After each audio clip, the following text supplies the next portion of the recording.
Au nom du Père et du Fils et du Saint-Esprit, en ce temps-là, Jésus prit avec lui Pierre, Jean et Jacques et il gravit la montagne pour prier.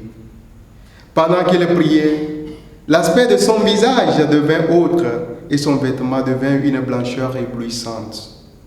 Voici que deux hommes s'entretenaient avec lui. C'étaient Moïse et Élie.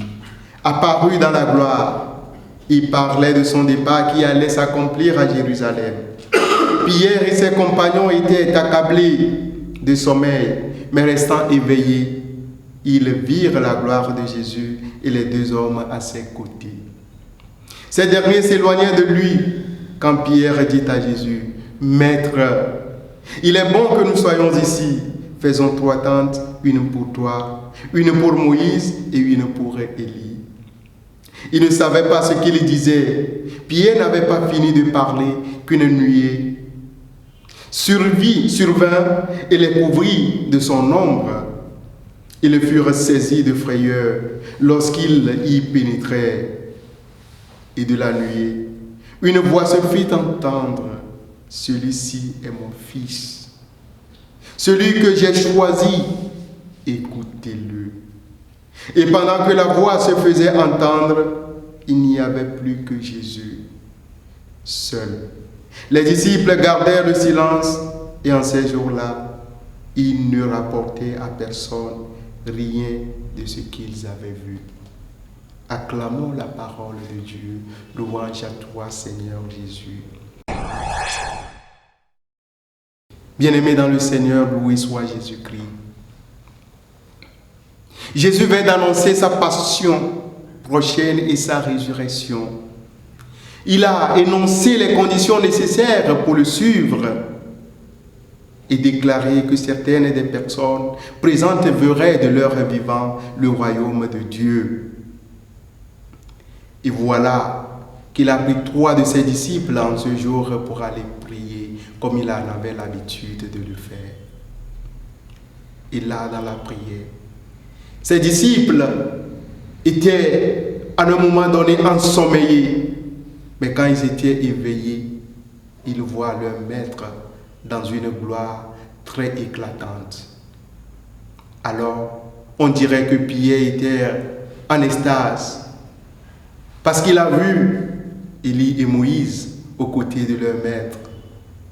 Il ne s'est pas ressaisi. Il n'a pas traîné à dire, « Maître, il est bon que nous soyons ici.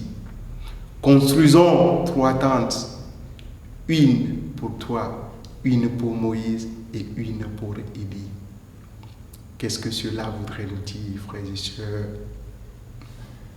Voir Jésus dans sa gloire, c'est déjà voir le royaume tel qu'il sera pleinement manifesté à la fin des temps.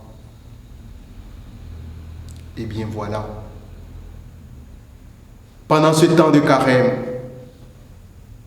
et dans les jours qui nous ont précédés, Jésus nous a instruits sur un certain nombre de choses pour être dignes de lui, pour être les enfants de notre Père qui est aux cieux.